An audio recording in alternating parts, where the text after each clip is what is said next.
How do we learn good public speaking and how to make good public addresses? Whether these addresses are in a political campaign or simply presenting ideas at various civic clubs or presenting ideas in business, presenting a new program to your business leaders or whatever you are needing to speak publicly about. How do we do this? How do we assure that we will be able to give a good, concise, and understandable, even eloquent at times, public speech? First of all, the best way to assure that you're going to understand good public speaking and eventually be able to do it is to study all of the public speeches in history that have gone on in history, as many as possible. Study as many possible public speeches as you can find, and understand what the phraseology and how it all goes together, and how the sentences all go together, and how they achieve their effect. And study that carefully, and then study all the speeches that have gone on, that are going on right now, and the good ones, and then bring all of that together into an area of understanding of what public speaking has traditionally been all about and why do it. And once you get that in your mind, then as quickly as possible, every time a new idea about how to speak better or how to address things better comes to your mind, then immediately find a place to utilize that and practice that. Don't wait till you get it all together. Don't wait till you get all the details together, or you learn everything there is to learn from books about public speaking or about from people teaching public speaking. As soon as you get a basic idea, start right in speaking in public. And then keep going back and getting more ideas, studying more speeches all of the time. Between every speech you make, study more speeches and learn more ideas. And then immediately practice that. And keep that going in that way. And then the second way would be to learn as much as you can about it. The better you are in literacy and reading, the better you are in reading, the better you'll be able to be in speaking. Because by reading plenterously, you're going to develop a better vocabulary. And by listening to speeches that are given orally, that the ones that try to find the ones that use good vocabulary and the ones that use good speech skills and are eloquent, good, well organized speeches, and listen to them over and over and gain from that the various construction of the speech and the sentences and the various vocabulary that you need.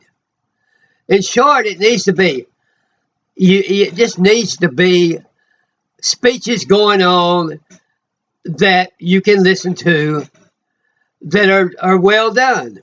And that's one of the reasons why I always say all of our leaders need to know how to speak well and should practice it and not consider it just something that just really doesn't matter. In other words, just have a teleprompter. Your good speaking doesn't really matter. It's just reading off, learning how to read off of a teleprompter, or learning how to read, just get down and, like we've seen a lot of our senators and congressmen, just bowing your head down against the table with a notebook and just reading it off and never even look it up or anything. You've seen a number of them do that. Because really, the speech, the ability to make a public address is just not important to them. It's just not, and to me, that is not properly respecting your audience and giving them the proper honor for taking the time to listen to your speech. So, but if we don't want that to happen to us, to be in a position where, we've just had so little practice in speaking. Maybe we've been in Congress or been a senator for 30 or 40 years, and you just never even had any real practice in actually public speaking in a way that would be really constructed according to good speech patterns. And then we have something important we have to say. Well, the only thing left to us is just read it off, bow your head and read it off, because you just haven't developed the skills that you needed in the past when you had a chance to do so. So these are the things that go into it, you know. Understanding, of course, good English and good English grammar, and understanding a good vocabulary.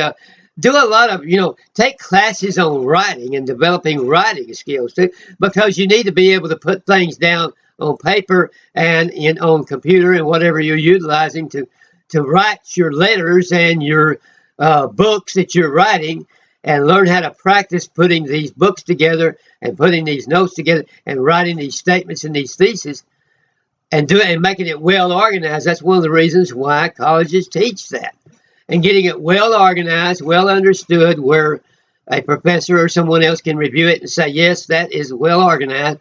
Everything's good grammar and all the vocabulary. And learn how to do that and practice that. And then that adds to your speaking skills. And then I guess we're at the third thing would be then to do, which I haven't done and have still yet to do, and I'm going to do, hire a voice coach to get your intonations and your voice so that it is less monotone and more interesting to listen to, and a better, more tonic sound that people could listen to for long periods without, you know, going to sleep. Get that voice training, and then get a speech coach that would teach you how to speak well and project yourself. So I guess number 5 then would be projective ability to project. And that's something we really need to understand. So many leaders today, maybe everything is well constructed in their speech, and maybe they're saying it basically well, but they just don't project. Everything from just looking off somewhere to looking down at notes or something like that. Anything like that takes away and detracts from the overall projection. So it's often better, projection-wise, to know what you're going to say. If you don't really understand what you're presenting as a political leader, and you're just presenting something somebody else wrote, that's not going to project well. Take the time to understand what you are presenting and have it in your own words, and then be able to get up and say it and be able to make good eye contact with the public that you're saying it to, or the camera that you're talking to.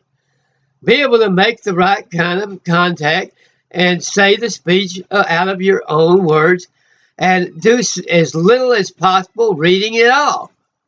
If it's something important, I always say, if what you're saying is really and truly important, the way people will understand that is being really important, and is that the passion and the energy and everything will be in your voice and in your presentation, and in your ability to say that on your own.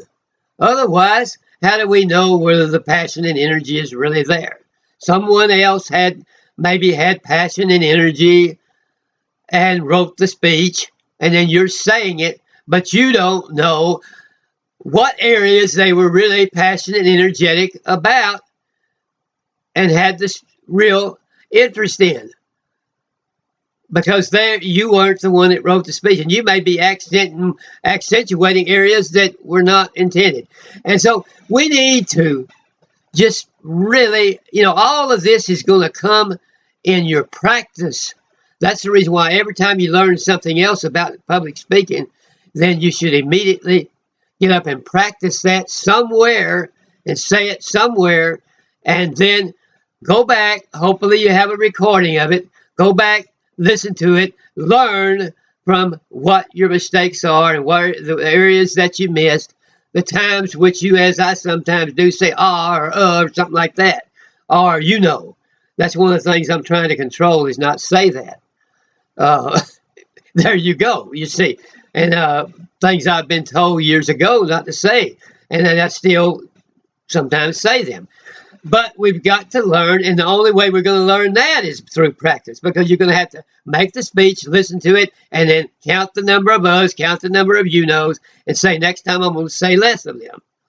And then keep practicing till you're never again saying or you know. So that's another thing. I guess the 7th principle is never say or, never say you know. And if you can't think of a particular word, don't stop and say, oh, what was that word? I do that sometimes. But but rather just find another word with the same meaning, or just go on. Immediately go on. Never stop and just get silent and try to think of some word that you can't think of, because let's face it, the more the silence goes by, the less able you're going to be of thinking about it in the first place. Wait till the speech is over, listen to it, write down that word, and make sure you memorize it so you know it the next time. And then I guess the most important thing of the whole thing is just practice, practice, practice. The more speeches you make, the better you're going to get. And we have such a dearth of good public speaking. And that is a real pet peeve of mine, because I want to learn how to speak well. I want to be a good public speaker. When I speak, I want to do it well.